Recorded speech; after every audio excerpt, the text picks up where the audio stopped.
Chapter 057. Unwanted. Zorian stared intently at the 2 sheets of paper in front of him, methodically going through every single line of text and marking down the matches and differences between the 2 documents. Zach sat beside him, watching him work with a thoughtful frown, not saying anything. Despite the oppressive silence and serious mood, the 2 papers were simple lists of names.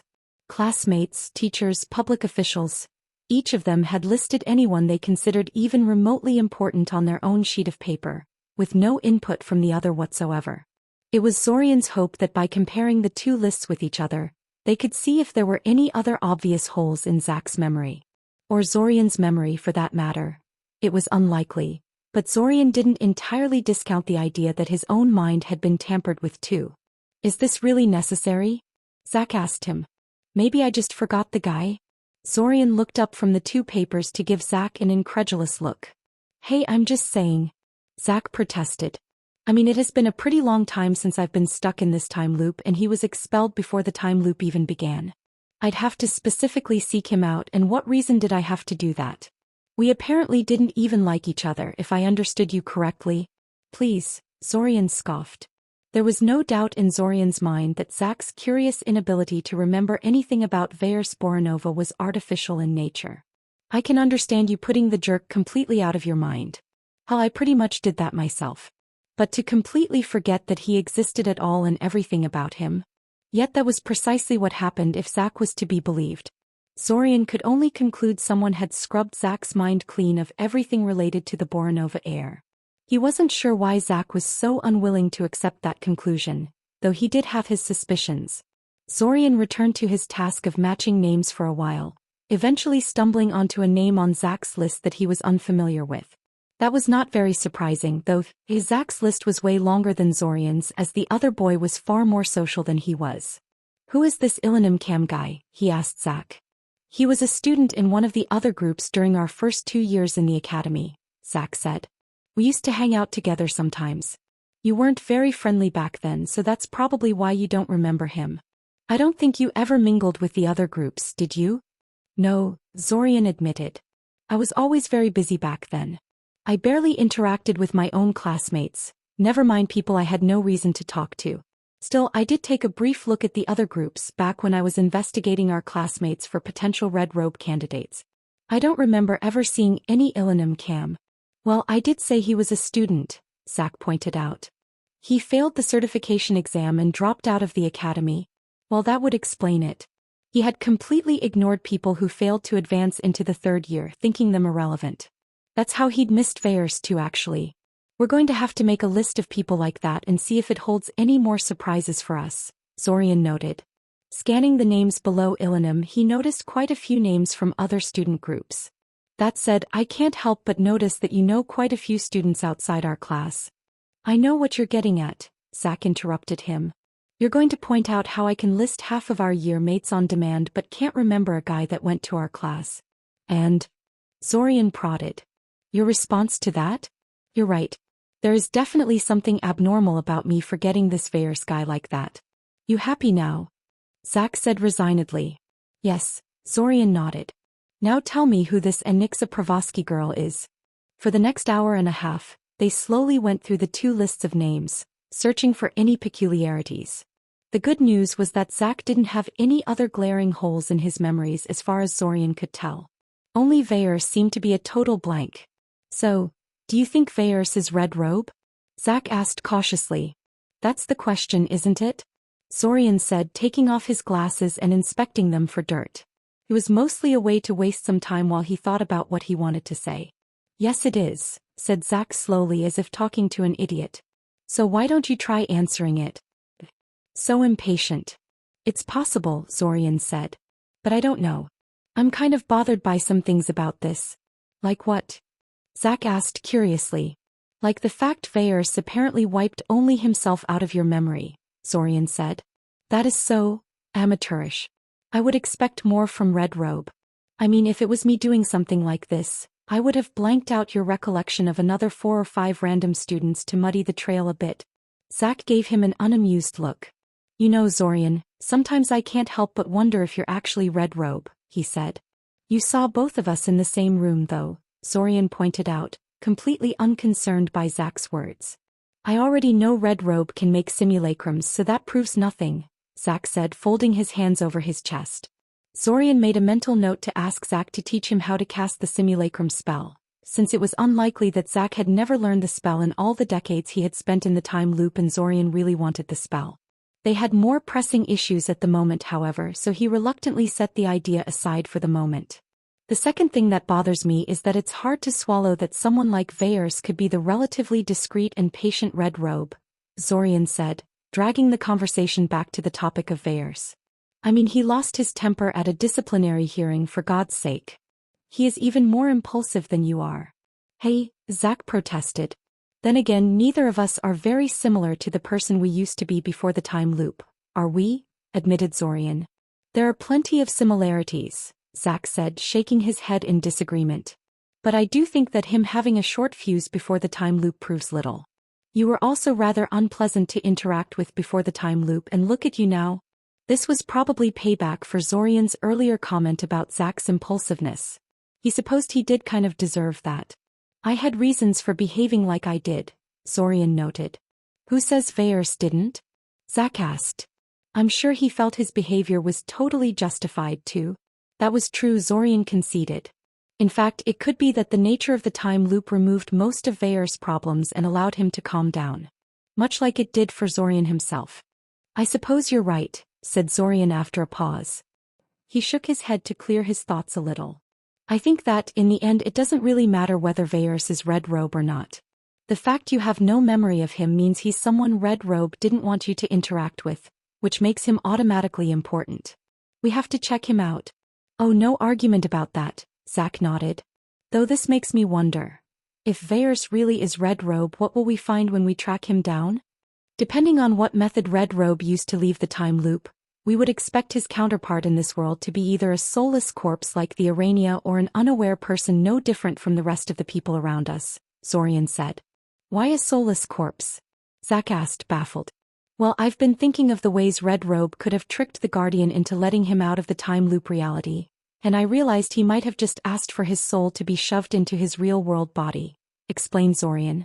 For a necromancer like him, it might be fairly trivial to just eject his old soul out of the body and continue as normal from there. Would the Guardian agree to do that, though? Zack asked. Can it even do that? It did claim it would have to switch souls if the body in the real world already has one. I can't give you an answer to any of that, obviously, Zorian huffed. I don't know enough about either necromancy or the Guardian's capabilities to say if it's possible. It's just an idea I've been considering, that's all. For a while they kept throwing various possibilities at each other. It was all just wild speculation, however, so they gave up on that discussion as pointless soon enough.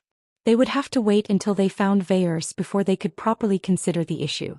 A brief silence descended between them, each of them lost in their own thoughts. Are you sure you don't want me to take a look at your mind? Asked Zorian after a while. What? Zack asked with incomprehension, jolted out of his musings by Zorian's question. A second later, when he finally processed the question, his face contorted into an annoyed glare. No. Absolutely not. I'm sorry, but I already had my brain scrambled by one mind mage and I don't want to be at the mercy of another. Besides, what would be the point? I may not be an expert on mind magic like you, but even I know there is no way to restore magically erased memories. I'd be letting you rummage through my mind for nothing.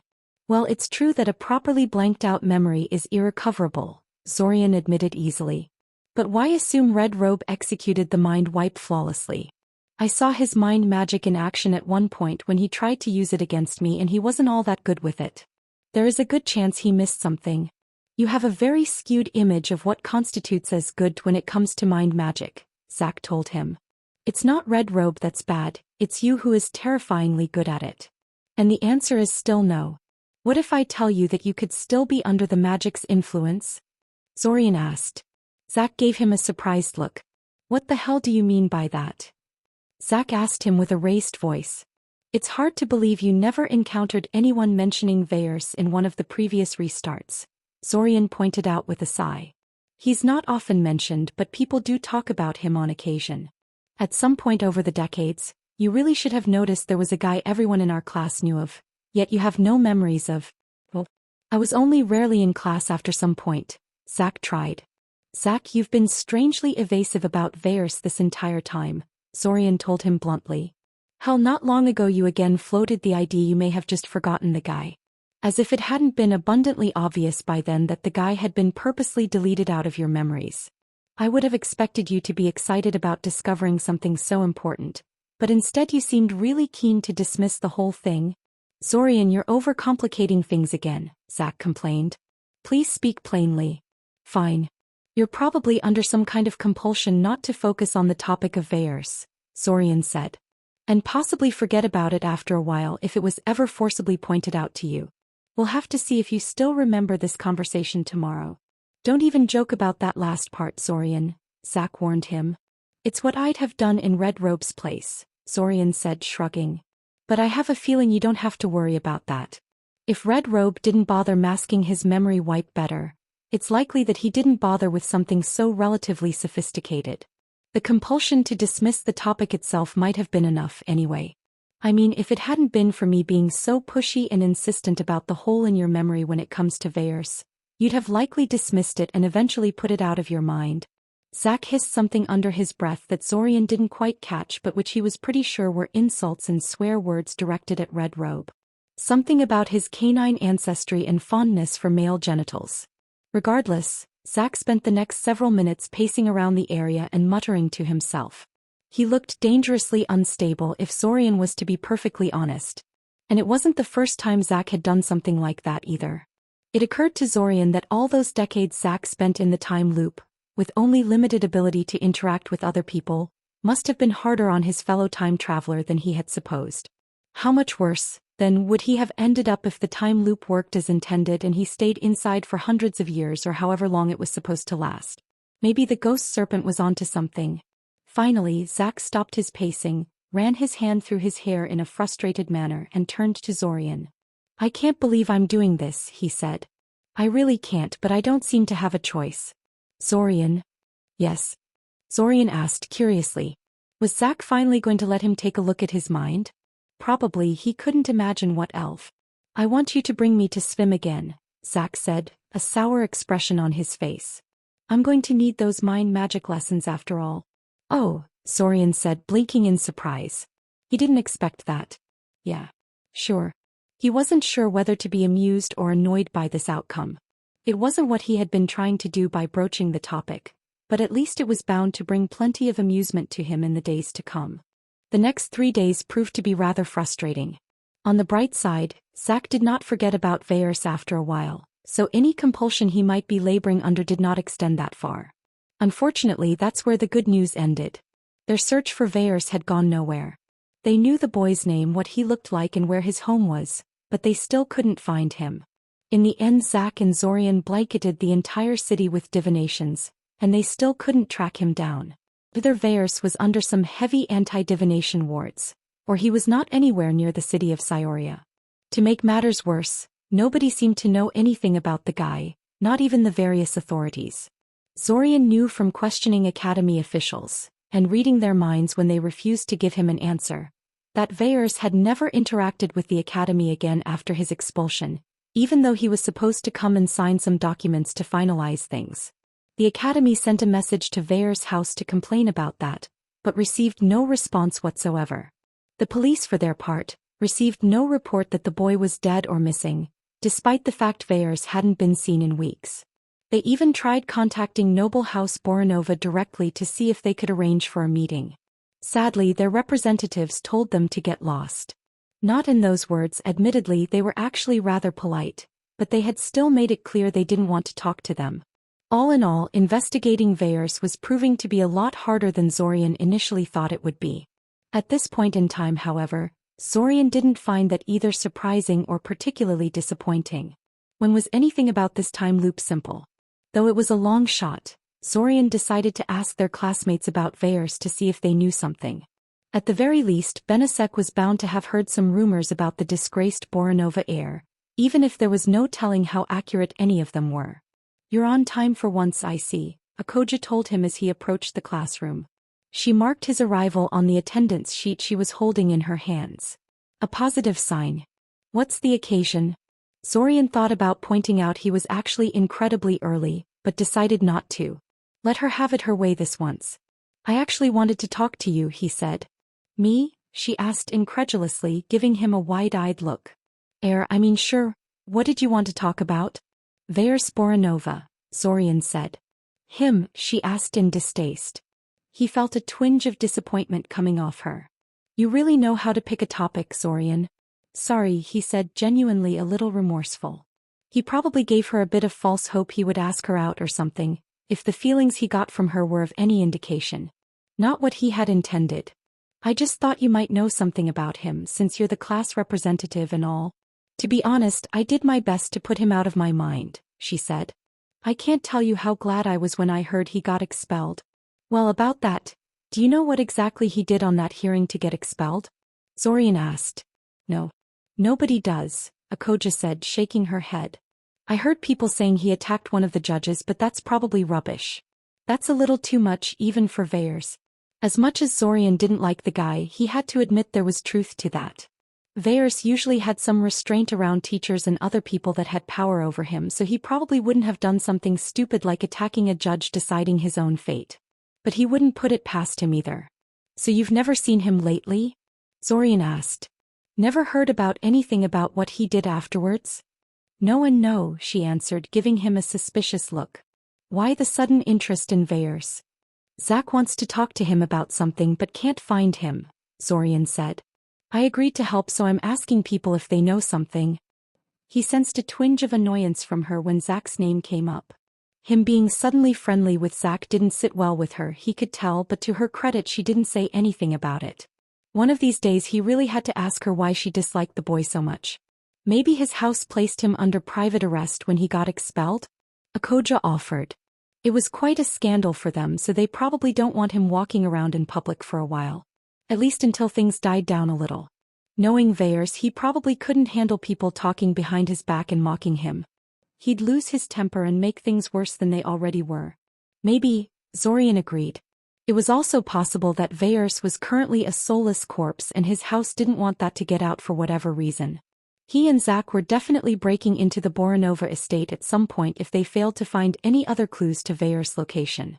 It would make sense, but his house didn't seem to care about his outbursts before, so... Yes, Akoja agreed, nodding. It's shameful how much they let him get away with. I can't even imagine what my parents would do to me if I tried to behave like that. Getting myself expelled? I would probably be sent away to one of our rural relatives as punishment. I bet Veyers would have learned how to rein in his temper real quick if he had to work at a farm every time he did something stupid. Well, Akoja's parents were pretty strict apparently.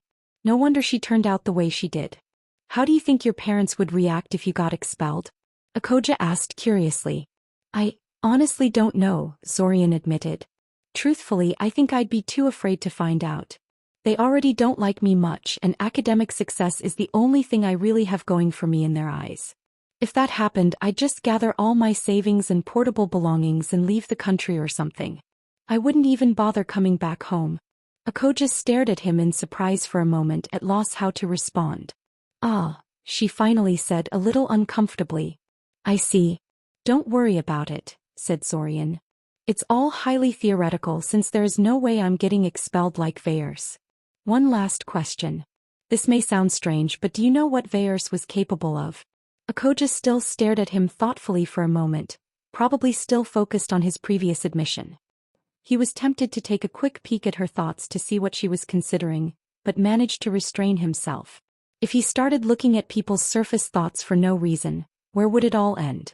Besides, looking at the thoughts of a girl that had a crush on him was probably a bad idea to begin with. I assume you mean magically speaking, she said finally. Zorian nodded. Well, his atrocious behavior aside, I do know he was actually doing well in terms of academics. I'm guessing his house hired some private instructor to teach him, or maybe even did the teaching themselves. I also know he could make fire without chants and gestures and really easily too, but that is probably not unusual for a Boranova. Zorian nodded. Noble House Boranova was famous for their mastery of fire magic. The orange, slitted eyes that all core members of the house shared hinted that this was a result of some bloodline or enhancement ritual, rather than secret training method, but there was no publicly available information on the specifics of it. Houses were notoriously secretive about such things. Thanking Akoja for her time and patience, Zorian continued on into the classroom. There were still a couple of people he wanted to try his luck with. "Hello, Benesek," Zorian said, sitting down next to the boy. "Do you mind if I ask you about something?" So the great Zorian finally deigns to come back to his old friend. Benesek said. "And here I thought you had replaced me with Zack." If Benesek hadn't been smiling widely when he said that, Zorian might have been actually worried that the boy felt slighted. As it was, he just thanked his luck that Benesek was a very laid-back person who didn't take things personally. It also helped that they weren't terribly close friends in all honesty. Though that was Zorian's fault more than Benesek's. "Don't be so melodramatic," Zorian told him. "You can have more than one friend, you know?" True, Benesek agreed readily. "And you look way happier this year than you usually are too. Got a girlfriend too, perhaps?" He wiggled his eyebrows at Zorian suggestively, causing Zorian to roll his eyes at him. "Fine, don't tell me," Benesek scoffed. "You know I'll find out on my own soon enough, right? Do you know anything about Veyers?" Zorian asked him, ignoring the question. "Veyers?" Benesek asked. I guess you only now found out why he's not with us this year. I keep forgetting you live in the middle of nowhere and don't really talk to people. Anyway, yeah, he lost his temper on his disciplinary hearing and got expelled. I guess even noble houses have only so much political capital to burn on people like him. Do you know what he actually did?" Zorian asked. Benesek didn't. He knew all sorts of speculation about it, such as the one that he set fire to one of the written witness testimonies, or the one where he slept with the daughter of some high-ranking academy official and bragged about it during the hearing. They were all heard it from a friend who heard it from a friend sorts of story, though, and Zorian didn't put much stock in them. Unsurprisingly, Benesek had no idea where Veyers could be at the moment. That's not to say he didn't have anything useful to offer in regards to the topic though. "You know, you're not the only person asking for him," Benesek said. "I've been hearing there are people discreetly asking people about his whereabouts for a while now. They're offering money to anyone who can prove they've seen him." Do you know who they are?" Zorian asked. "I'd already have mentioned it if I did," Benesek said, shrugging. "But looking at the most likely suspects, I think it's his house that hired them. If it's not them, it's unlikely they would let someone basically offer a bounty on one of their own." "Maybe they don't know," offered Zorian. "If I know, there's no way they missed it," Benesek said, shaking his head. "I'm just a curious amateur. Noble houses all have actual professionals on their payroll. So Veyers' house was looking for him too? Curious. Strange that they could not find him. If Noble House Boronova had its own intelligence network like Benesek claimed, they really should have tracked him down by now. Especially since they were his kin, and thus presumably knew him far better than Zorian ever could." He thanked Benesek for the information and moved on. "No, I don't know what Veyers did to get expelled," Tanami said. "It didn't have to be anything particularly heinous though. If the academy actually puts you through a disciplinary hearing, they are already thoroughly sick of you. He probably shouted at the judge or something similarly minor, and they decided it was as good an excuse as any. It's really a shame he couldn't control himself more. The last thing his house needs is something like this." "Why?" Zorian asked curiously. "What's wrong with his house?" "Noble House Boronova is a military house," Tanami said. "They suffered a lot in the Splinter Wars." "Oh, is this something like what happened to House Novita?" Zorian asked. "Were they too robbed of their assets?" You know about that," she said. "No, it's not like that. They weathered the weeping without losing too many people, unlike the Novita.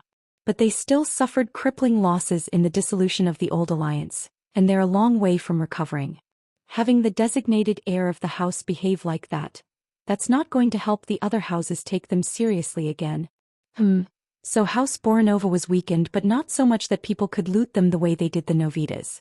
It probably wasn't in their interest for Syoria to be destroyed, so why would Veyers support the invasion? Perhaps he just doesn't care about his house? Zorian mused out loud. I'd normally scoff at the idea of a noble house heir that doesn't care about the house they had spent their entire life being groomed to take over at some point. But there is clearly something funny going on with Veyers, Tanami said. So I don't know. It's possible. While her explanations were interesting, Tanami ultimately couldn't tell Zorian where to find Veyers. And since Tanami was the last of his classmates he had planned to ask about the quarrelsome boy, this was the end of his current investigation. It had been surprisingly helpful. He left the class to go find Zack and report his findings. The other time traveler had decided to talk to Svim about getting mind magic lessons instead of accompanying Zorian to class, but he should be long done by now. Surprisingly, when Zorian actually reached Svim's office, he found that Zack was still inside. That could be either very good or very bad. He didn't have to wait long, thankfully. About 15 minutes after he arrived, the door opened and Zack stepped out of the office. "So, how did it go?" Zorian asked. "Surprisingly bearable," Zack said. He was still kind of insulting, but he didn't outright provoke me this time. "Yeah, that's pretty much his real personality as far as I can tell," Zorian said. "So did he agree to teach you?" "Yes," Zack confirmed. "It was easy. We hashed out an agreement about that in the first 15 minutes or so." "So what have you been doing all this time?" Zorian asked curiously. "Did he decide to hold your first lesson right then and there?" "No." "Yes," Zack said. Zorian gave him an unamused look. "What I mean is, he did give me a brief lesson there at the end, but that's not why it took so long. We spent most of the time arguing about your theory that I have a compulsion placed on me. He thought it was stupid of me not to have someone check up on me right away to see if there's any truth in that." "Well, he's right," Zorian bluntly told him. "Even if you don't trust me to do it, you should at least go pay one of the certified mind mages in the employ of the Mage Guild to examine you. They're quite reliable. I used their services myself at one point. I actually trust you more than I do experts like those," Zack said. "Just, I don't want anyone using mind magic on me. Having someone looking through my thoughts is a last resort as far as I'm concerned. This compulsion, if it even exists, clearly isn't a pressing issue. It's pretty much rendered irrelevant at this point. I'd rather take the time to learn how to deal with this myself." "If you say so," Zorian said. They had this argument before. There was no need for another rehash. "In other news, I've been asking around our class about Veyers." He told Zack about the scarce few things he found out from questioning their classmates.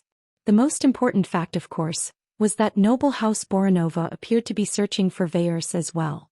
"Dem," Zack said. "I guess there is no point in breaking into their estate now, is there? If we still can't track down Veyers by the end of the restart, we should still probably do it. Just to make sure, you know? But if they really are looking for him, then he obviously isn't there." "I don't understand," Zack said. "A person like him is too distinctive to just disappear. His eyes alone ensure most people would note his passage wherever he goes. Yet it's like the earth swallowed him. Maybe he physically walked out of the loop." Zorian frowned. "Theoretically, could happen. The copies of people inside the time loop were every bit as real as their counterparts in the real world. Barring Guardian intervention, it should be possible for a copy to simply step out of the time loop reality and into the real world." "I guess it's possible, but we shouldn't jump to conclusions," Zorian said. "Let's try to locate him first and see what happens." "I don't see what we can try that we haven't done already," Zack shrugged. "Aside from breaking into the Boronova estate, that is, and we already know that's probably a dead end." "The restart is still young," Zorian said, though he largely agreed with Zack. "We'll wait and see if he turns up somewhere. Perhaps his house, with their greater manpower and resources, can track him down for us." It wasn't like they didn't have anything to do in the meantime. Over the next week, both Zorian and Zack slowly advanced their lessons with Svim and Olenek and kept an eye for Veyers. Sadly, the Boronova heir never turned up anywhere and their attempts to find him went nowhere. They even visited many of the nearby settlements near Syoria in their search, only to come back empty-handed. Zack floated the idea that maybe Veyers purposely went somewhere far, far away instead of sticking to the city and its surroundings. In that case, they may have more luck in tracking him down at the beginning of the restart, before he had time to get too far from familiar ground. It was as good idea as any they had, but it was of no help to them at the moment. And it also didn't explain why Veyers would want to do something like that. Despite their issues with finding Veyers, Zorian was happy. They finally had a real clue about Red Robe's identity. Olenek agreed to teach him more about soul magic and his personal projects were going along nicely. He had even managed to convince Taven to accept him and Zack as time travelers, despite being very suspicious initially. Initially, the point of making Taven aware of the time loop was so that they could continue with their project of making a perfect training plan for Taven. However, once Taven was actually convinced he was telling the truth, she decided she could also help him by finding him someone of his own skill level to spar with. She claimed it was the best way to really practice combat magic, and that he was going to start stagnating if he only kept fighting training dummies and dungeon monsters. To that end, she first pitted him against her 2 teammates and then against some of her former student peers that she managed to convince to spar with him. He won about half of the fights. He could have won them all, of course, but using his mental powers or various magic items was against the spirit of the spars. "I'm tempted to ask you for a spar," Taven told him one day. "But a real one, not these ones where you limit yourself to invocations. But I have a feeling I'd get my butt kicked and I don't think my pride can take that. Yeah, if I took you on with no holding back, I'd just batter down your mental barriers and blast your mind into unconsciousness," Zorian said. "You don't have the power to take me down before I dismantle your mental defenses. You did once, but not anymore." "Yeah, I figured it was like that," she nodded. "And don't even get me started on all those bombs you're carrying. I've seen the tests you and Kale did with all those experimental potion grenades. You could probably beat me just by saturating the entire area with those, considering how many of them you made." "Are they as expensive as they look?" "Worse," scowled Zorian. "The grenades themselves aren't that bad, but the experimentation needed to refine their recipe into something that effective as murder on my money stash. I'm actually running out of cash these days. Looks like I'll have to start robbing the invaders after all." Taven shook her head ruefully. "You say that so casually," she said. "I think this time loop thing is having a bad influence on you." "Funny, most people think the time loop improved my behavior," said Zorian with a smile. "But yes, I guess in some ways I really am getting worse."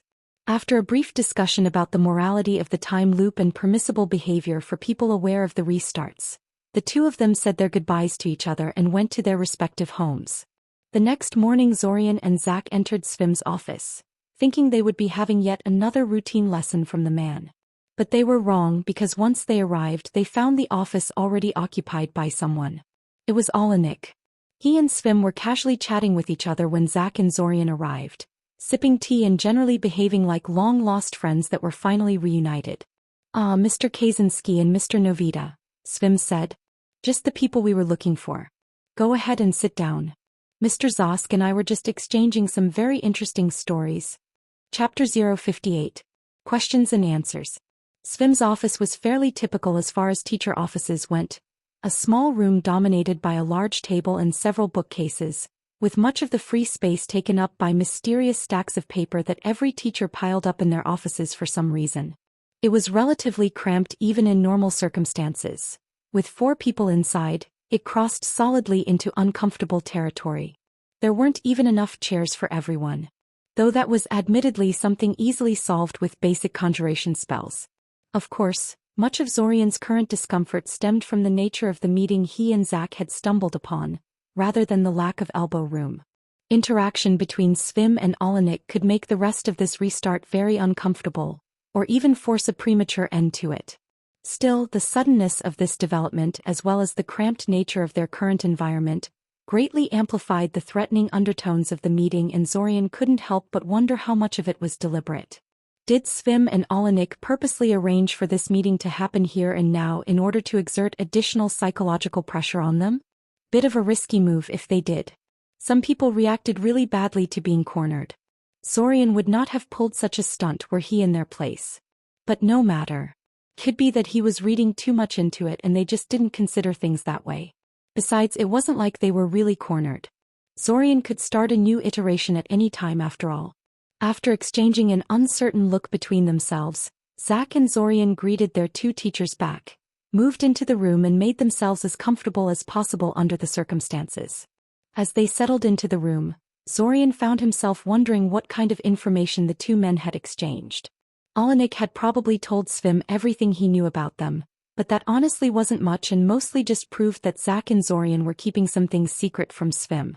Svim, on the other hand, had a far more complete picture of what was going on than Alanik. But would he really tell the warrior priest about the time loop? And would the other man believe Svim even if he would?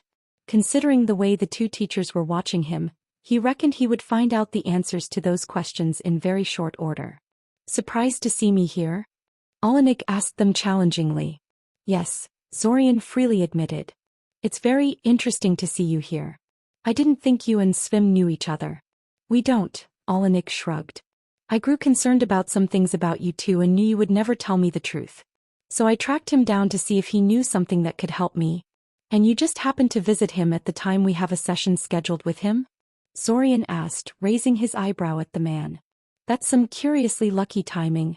Luck has nothing to do with it. This is actually my third meeting with your mentor, Mr. Kaczynski, Olenek admitted readily. I came here today specifically to meet with you too. Ah, Zorian nodded. All right, let's stop dancing around each other and get to the point, Zach said, apparently not in the mood for verbal sparring. He turned towards Svim. How much did you tell him? Given the nature of the situation, we felt it would be foolish to try and trick one another, Svim said. I told Mr. Zosk everything I know about the time loop. A courtesy I wish the two of you had extended to me as well.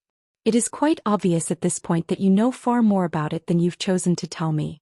A rather poor way of repaying my cooperation and generosity, if I may say.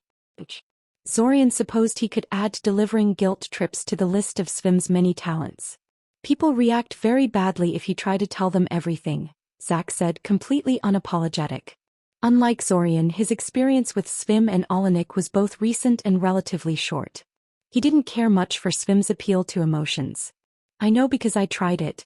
Give too many details and people either freak out on you or dismiss you as a lunatic. And this was back when I didn't know half the stuff I do today. It's hard enough to convince people the time loop is real. I feel I have been fairly open-minded about this, Svim noted. It took Zorian several years of mind-numbing shaping exercises for you to take him seriously, Zach said, rolling his eyes. And even then you tend to stall for weeks if he mucks up his timing or says the wrong thing. And that's Zorian. When I tried to convince you, you didn't entertain my story for a second. Svim frowned deeply but said nothing. Okay, this is getting a little too heated, Zorian said, trying to stave off an argument. First things first. Mr. Chow, Mr. Zosk. I apologize for keeping you in the dark. Keeping some of the story secret from you made perfect sense from our perspective, but I can understand why you would feel a little betrayed by our behavior. Olenek snorted derisively. Zorian suddenly remembered something. Actually, do you mind if I ask you something? Zorian said, looking at Olenek. What did Svim say that convinced you the time loop is real? So you know how to convince me yourselves in the future? Olenek guessed. Zach and Zorian immediately confirmed his supposition. To be honest, I'm still not convinced this is not nonsense. Oh, said Zorian, visibly deflating. Damn. So why the hell are you giving us grief over this if you don't even believe what we're saying? Zach demanded, folding his arms over his chest defensively. Because I can tell you believe what you're saying, Olenek said. So at worst you're delusional rather than just a bunch of liars. I am somewhat hurt that Svim here got to hear this tale from you, but you apparently don't think I'm worth convincing. It's not like I would have cut all ties with you if I didn't believe you, you know? I would have just thought you were a little crazy. Zorian gave Olenek an unamused look. You say that, but if I came to you with sole defenses that you yourself had taught me and used time travel as my explanation when you confronted me about it, it would matter a lot whether you believed my story or not, Zorian told him. Ah, so they are my techniques, Olenek said, nodding to himself. I admit that had been bothering me for a while now. It's one of the things that caused me to seek out Svim. It was just so unlikely that a shifter knew how to teach you some of those things. I did learn some of my soul awareness from a shifter, Zorian said. But the majority of it comes from you. Right. I can see how that could be a bit of a problem, Olenek mused. While a time loop would explain things, there are simpler explanations than time travel for something like that. You could be a powerful mind mage, for example. I am, Zorian admitted. 3 surprised looks were immediately directed his way. Even Zach was caught off guard, probably because he expected him to keep this little factoid a secret at all costs. Hey, they wanted the whole truth. Let them have a taste of it, Zorian shrugged. Yes, I am a powerful mind mage. It's one of the things I had focused on over the restarts. An excellent choice for someone in your situation. Svim nodded approvingly. Endlessly useful, and it would be quite dangerous to train outside the time loop. Olenek gave Svim a mildly scandalized look. So, anyway, I come to your place and demonstrate the soul defenses you taught me, Zorian told Olenek, looking him straight in the eye. You ask me how this is possible and I say time travel. You don't believe me and check me for mind magic. As it turns out, I am a mind mage. What now? Things get complicated, Olenek admitted. There was a short pause as everyone considered things in the privacy of their own minds. Well, this didn't go as planned, said Svim, giving Olenek an annoyed glance. The scarred battle priest shrugged at him unrepentantly. Let us put hypotheticals aside for the moment. I will concede that simply telling us everything may not be as simple as it first appears. Nonetheless, I will have to insist that you try just this once. If you don't, then both of us will withhold our lessons from you for the duration of this restart. Additionally, Olenek quickly added, if you honestly tell us everything, I will tell you what you need to do to stop me from getting suspicious at you in future restarts. Zorian hummed thoughtfully. The carrot and the stick. Truthfully, the threat didn't worry Zorian much. Losing their lessons for the 2 weeks or so left in the restart would be kind of annoying, nothing more. He shared a look with Zack, who shrugged uncaringly. I'm fine with this, Zack said. We already planned on doing something like this in the future, didn't we? Worst case, we get an example of what not to do when we try for real. Thinking about it some more, Zorian had to agree with this. This wasn't nearly as planned and controlled as he wanted the eventual reveal to be, but what else was new? Few things went entirely according to plan, even in the time loop. He may as well tell them everything and see how they react. He opened his mouth to speak, only to be interrupted by Svim. We would prefer if Zack were to tell the story, if you will, Svim said. Me? Zack asked in a surprised tone, pointing a finger at his own chest. Why? Zorian would explain it way better than I could. Not only did he figure most of this stuff out before me, he knows you too far better than I do. Perhaps, Olenek conceded. But it is far easier for me to gauge your honesty than it would be to judge Zorian's. Zack shot him an uncertain look. They're not using mind magic on you, Zorian said, shaking his head. I'd be able to tell. But between this and some of Alanek's past comments, it seems likely that he has some supernatural way of checking people's honesty. He then frowned. Something was bothering him. A memory that danced at the edge of his awareness, trying to make itself known. Suddenly he realized what this reminded him of. Kylie, the priestess that predicted the future, had also claimed she had some way of telling if he was being honest with her. You know, you are not the first priest that claimed he could tell if people are lying to them, Zorian told Olenek. Is this some kind of ability priests possess that I'm not aware of? It's an ability connected to soul magic, Olenek said. But higher-ranking priests are quite often trained in soul magic, so you're not far from the truth.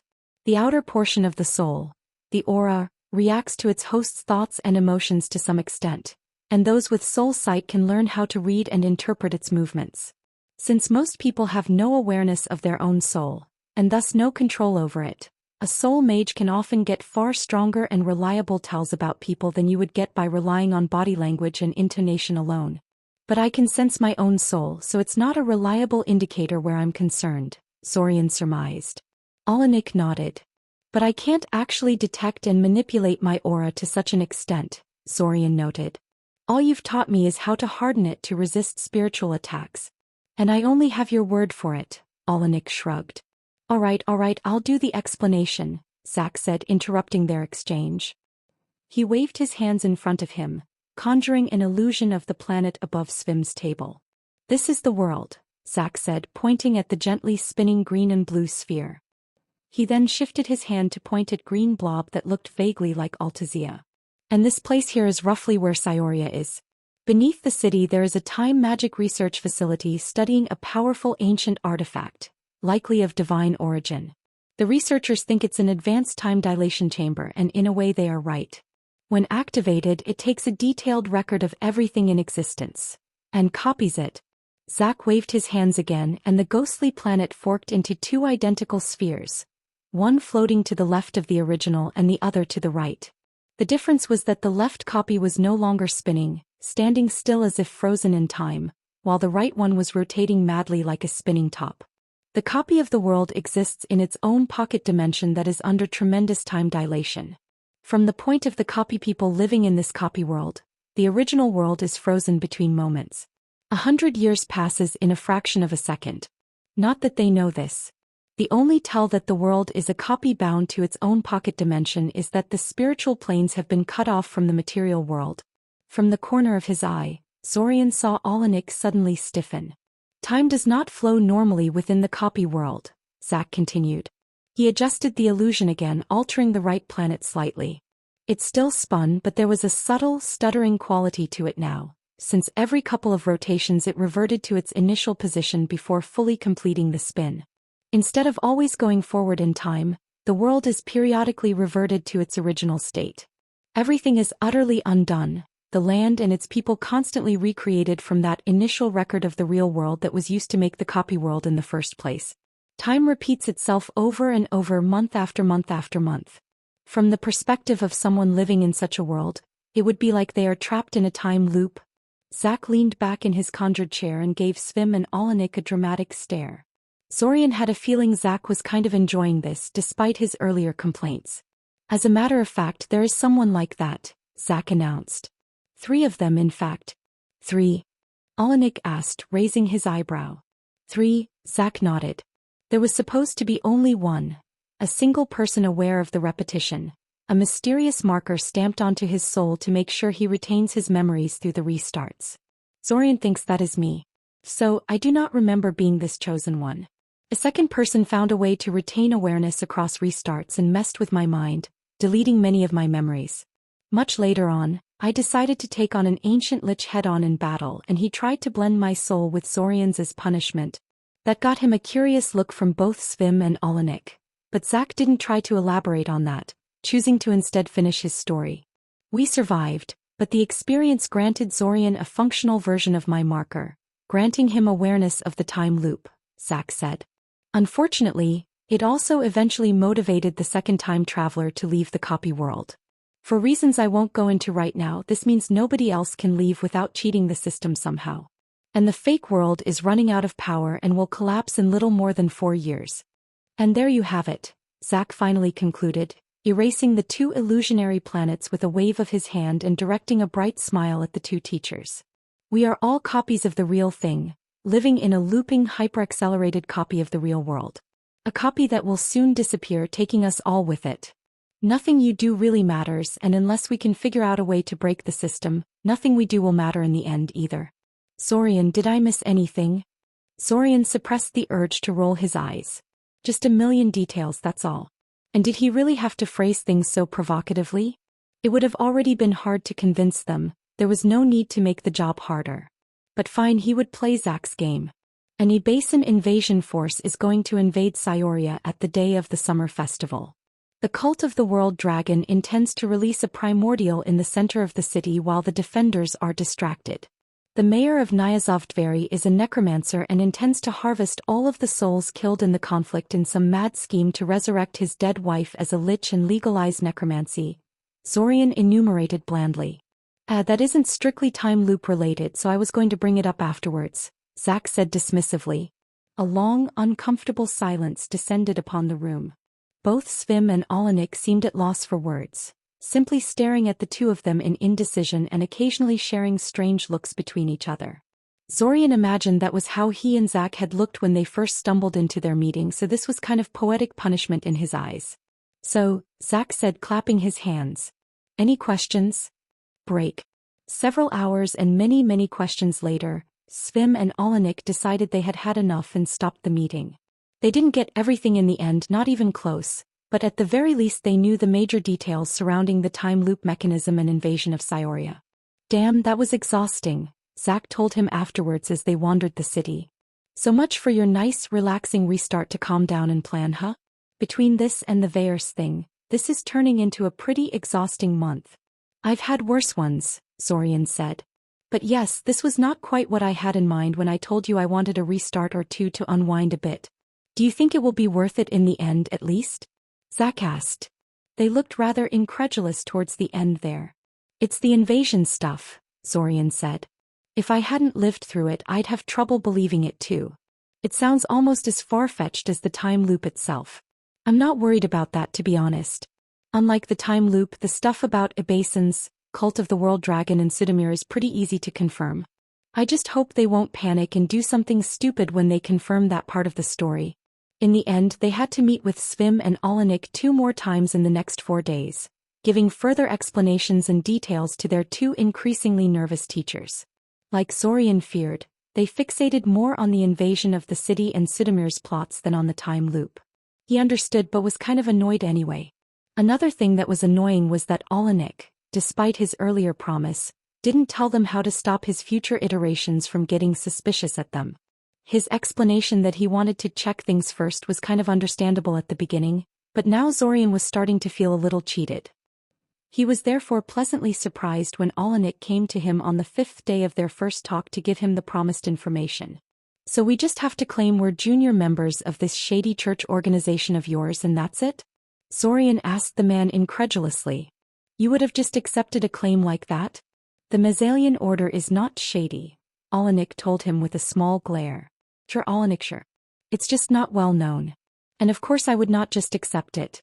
But neither would I drop everything to confirm your identity, especially if you forge a legitimate-looking letter of recommendation and give me something else to focus on. Like Sudamir, for example. If I tell you about the mansion, everything blows up soon afterwards," Zorian said, shaking his head. "I'm pretty sure I already told you that. So don't tell my future self about the mansion then," Olenek shrugged. "Use some other piece of information. There is no shortage of crimes that man is guilty of. I'm sure we can work something out in the coming days." "Fair enough," Zorian nodded. He took a long look at Olenek and noticed how tired and disheveled he looked. It didn't look like he was getting a lot of sleep these days. "So, does this mean you believe us about the time loop?" Olenek released a long-suffering sigh. "I don't know what to believe anymore," he said. "But I figure there is no harm in helping you with this. If there is no time loop, the trick will be useless to you. If there is a time loop, well, you and Zack seem to be our only hope for a decent ending to all this." At this point Amaya found them talking and gave Zorian an earful about being a poor host. He hadn't offered Olenek anything to eat or drink. Rather surprisingly, she then managed to talk Olenek into joining them for dinner. He didn't expect that. After prodding him a bit, Olenek admitted that he was so busy checking up on things he and Zack told him that he didn't have a proper meal since yesterday. Amaya was terribly smug about the whole thing. "What was that you said?" she asked with a smirk on her face. It was a rhetorical question, of course. They both knew what he had said. Something about how he was obviously not interested and how it was a pointless courtesy. "Seems that old people like me do know a thing or two about being a proper host, eh?" Zorian let her have her little victory. She did turn out to be correct in this case after all. In any case, Olenek was back the next day, though he didn't want to eat this time, Zorian had offered. Amaya couldn't say anything now, and instead wanted the two of them to visit Lukav about something. "Are you sure we shouldn't have taken Zack with us as well?" Zorian asked as they put some distance from Amaya's house. "I want to discuss shifters and the primordial," Olenek said. "From what I understood of your story, Zack has nothing to contribute there that he didn't hear from you first. I can't see a reason to bring him along. Unless you think he'll be insulted he's left out of the talks." Zorian considered it. If they were doing something exciting like fighting monsters and the like, then maybe. As it was, Zack was already getting annoyed by their talks with Svim and Olenek, complaining how much time they take and how boring they were. He probably won't care much that Zorian did this without him. "No, probably not," he said, shaking his head. "I'll just fill him in later about what we talked about." "Good. Let's hurry to the edge of the city so we can teleport to Lukav's place," Olenek said. "There is no need," Zorian said with a self-satisfied smile. "Let's just find a deserted alley and I'll teleport us out straight out of the city. The teleport beacon hasn't been able to stop me for quite some time now."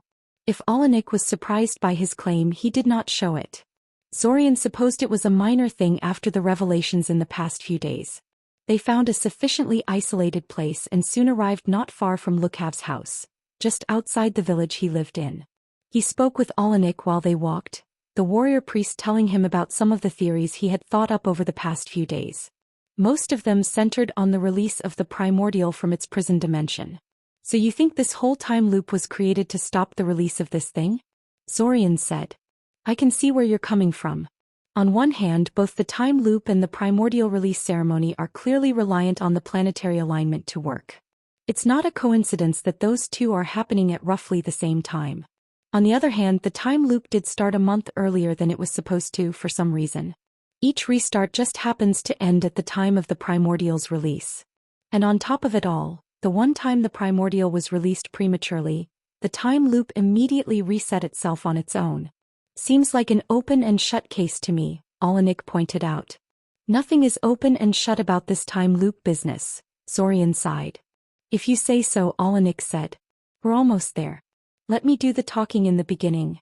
As it turned out, this was not the first time Olenek talked to Lukav about the topic. He had already told his friend about some of the things he found out from Zorian. Specifically, the part where a group was trying to sacrifice shifter children in order to set a primordial loose into the world, and asked for his advice on tracking down the sacrifices before the ritual takes place. Lukav asked a lot of questions, and eventually Olenek grew annoyed and decided to just bring Zorian along on his next visit to clarify things. Not that Zorian could truly help Lukav understand the issue, since he didn't truly understand it himself. Primordial essence was almost as big of a mystery to him as it was to Lukav. I don't understand why they're killing all these children, Lukav complained. If the primordial essence is just a key to access the prison dimension, you'd think they needed only a drop of essence to work the magic. They could just, I don't know, bleed them a little? A bridge, not a key, Zorian said. Not that he truly understood what the difference was, but Sudamir had phrased it like that, so it was probably important. Apparently that means they need as much primordial essence as possible for the ritual to work, so they're draining the victims of everything they have. Partial extraction of life force just doesn't cut it. Even if it wasn't necessary, they would have likely killed them in the end, Olenek said. You don't set up a ritual like that and then leave witnesses afterwards. In the end, Olenek didn't get what he wanted out of the meeting.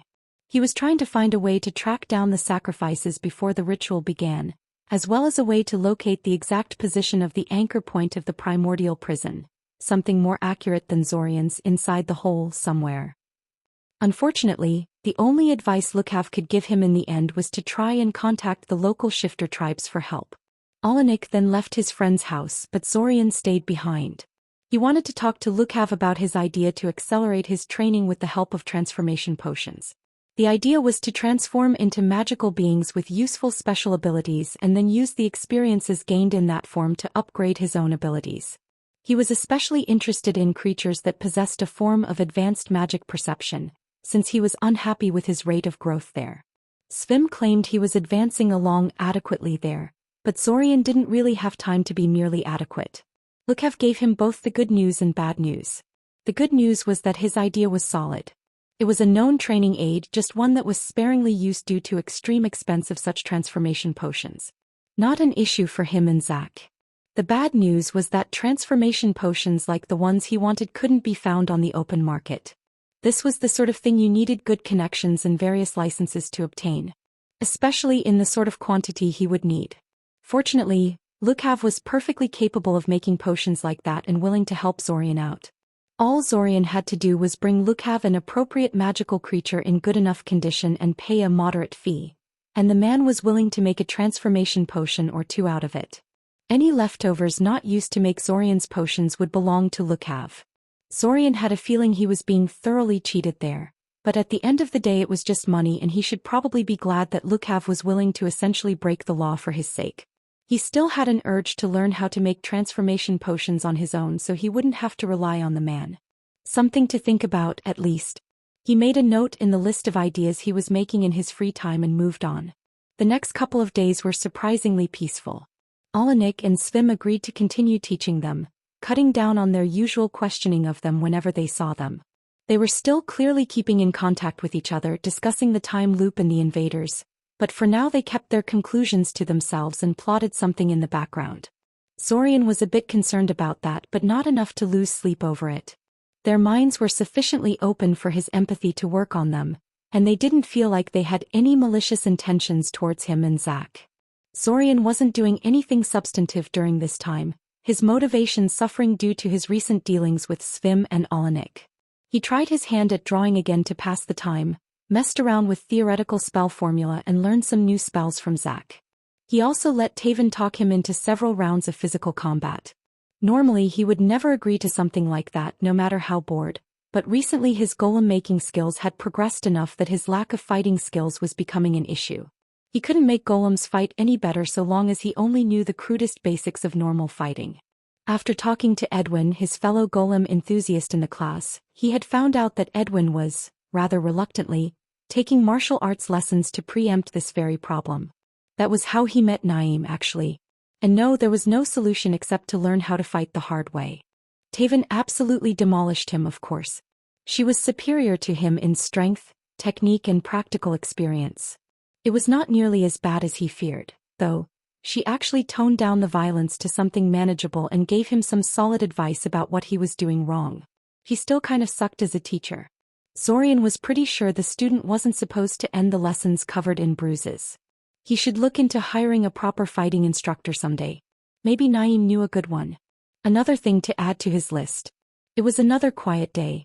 Most of Amaya's household plus Zack and Taven were gathered around the kitchen table, playing a game of cards.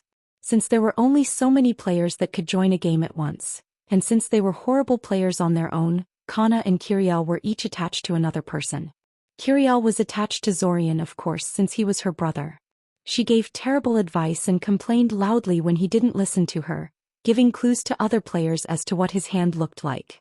Kana, on the other hand, was sitting in Amaya's lap. Kale was away currently, negotiating some kind of deal with one of the alchemists in the city, so Amaya decided to take her under her wing while she played. The little girl mostly just watched the game, but occasionally Amaya prompted her for advice and she dutifully suggested a card by silently pointing at it with her finger. Amaya always played the suggested card, no matter how terrible the suggestion. And she was still doing better than Zorian and Kiriel. He wondered if it would be okay if he started glancing at people's thoughts from time to time. It was cheating, but he had Kiriel dragging him down and they didn't, so it kind of evened out, didn't it? He studied his opponents a little. Right now Zack was solidly winning the game. He was kind of suspicious about that, but if his fellow time traveler was cheating somehow, Zorian couldn't figure it out. Amaya was second despite the occasional help she solicited from Kana. Taven was in third place, but she had a solid 3-point lead on him. Considering his current cards and the confidence all three of them radiated, he doubted that was going to change in this game. Play this, Kiriel demanded, pointing at a card. Another poor choice on her part. He played it anyway. Let her see the consequences of her folly for once. Suddenly there was a knock on the door. Seeing how this was shaping up to be another loss for him, he immediately handed the cards to Kiriel and volunteered to check up on it. As it turned out, the visitor was Svim. Apparently his mini-vacation was over. "Greetings, Mr. Kazan," Svim said. "Am I interrupting anything?" "No, not really," Zorian said. "Well, sort of.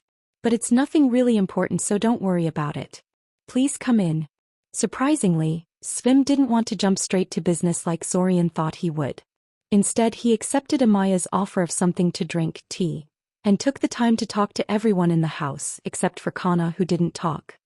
He got especially interested in Taven, since he realized halfway through their talk that Zorian had told her about the time loop. Zorian almost had a panic attack when he realized this. He was virtually certain that he was on the verge of another crisis, and would spend the next few days running damage control. He never actually told Taven and Kale the whole truth about the time loop after all. Thankfully, Svim seemed more interested in the training regimen he was devising for Taven and his help with Kale's alchemy research, rather than her opinion on time loop mechanics. Eventually he managed to get Svim alone for a while and explained to him that she and Kale only know a part of the truth, and that he would appreciate if things stayed that way. Svim didn't seem to approve but promised to respect his wishes. Svim also used this opportunity to ask why he was never informed about Kale and Taven during their talks, and Zorian admitted he totally forgot to tell Svim and Alanik about those two. It wasn't really relevant to the whole truth in his mind. Svim accepted this explanation without complaint, but still wanted to talk to them about their perspective on things. In the end he, Zack and Svim barricaded themselves in Kale's alchemy lab to have a proper talk in peace. "So, more questions, huh?" Zack said with distaste. "Yes. But not the kind you are thinking of," Svim told them. "I actually came here to talk to you about your plans for the future." "Well, they are still in the process of being made," Zorian admitted. "You have to understand, it has only been a single restart since we found out we're trapped in this world. The lead up to that was very stressful, and this restart was supposed to be something of a short vacation. I have been slowly assembling some kind of plan in my head, but it's still very rough. Currently, Zorian's plan for moving forward was very simple. Use time loop cheats to amass a lot of funds. Recruit various experts across the city and perhaps the country and beyond, as their researchers, investigators and teachers. Take over the Iranian criminal contacts and see if they could be harnessed for something useful. Trade with Iranian settlements for their mind magic secrets. Raid Mage Guild records and various magical libraries, including the Academy Library, for information and forbidden magic. I think you should use your mind magic more, Svim told him. What? Zorian frowned. That wasn't advice he heard very often. What do you mean? I mean that you should attack mages and steal their secrets with your mind magic, Svim told him bluntly. Not only spells and training methods, but also things you could use to convince them to cooperate with you. Are you sure you should be giving out that kind of advice? Zack asked him incredulously. You have very little time to catch up to Red Robe and find a way to reach the real world, Svim said. Even for me, the enormity of the task in front of you would be rather daunting. You should use the tools you are given. Wordlessly, Svim reached into his jacket and handed Zorian a thick notebook. Opening it, Zorian found it full of names, addresses, and accompanying short notes. There are people that should be able to help you, whether to increase your skills or track down some crucial piece of information or material component. Not all of them will be willing to help you out, however, and sometimes the things you need most out of them they will not be willing to part with. In such cases, I suggest you employ more aggressive, even illegal persuasion methods. By the end of Svim's explanation, the notebook felt incredibly heavy in Zorian's hands. It was just a trick of the mind, he knew, but it didn't help him feel better about it. You have no idea what you are asking of me, Zorian told him bitterly, fighting the urge to throw the notebook at Svim. Probably not, no, Svim agreed. I was never in your kind of situation in my entire life, and I have serious doubts I would have risen to the challenge if I was. Especially at your age. You're asking me to attack people who have done nothing wrong just because they have something I want, Zorian said. That kind of stuff changes you. I couldn't even do that to giant spiders without feeling terrible afterwards. And really, I don't want to be the sort of person who became used to stuff like that. Then feel free to ignore my advice, Svim said. I'm only giving you advice, I have no power over you. If you feel you can do without reaching for methods like these or that going along with it would cost you something you cannot afford to lose, then don't do it. It's as simple as that. There was a short silence where Svim and Zorian stared at each other, Zorian clutching the notebook so tightly in his hand his fingers went white. Zack seemed to be at loss what to do, watching them both uneasily as if waiting for a fight to break out. Eventually, Svim broke the standstill by reaching out and pushing Zorian's hand, still clutching the notebook, towards Zorian's chest. Keep the notebook whatever your decision, Svim said. It will be useful regardless. Following that, Svim politely excused himself and left. After he was gone, Zorian looked at the notebook one last time before slamming it loudly on top of Kale's alchemy table in frustration. Worst vacation ever, he announced bitterly. Zack said nothing.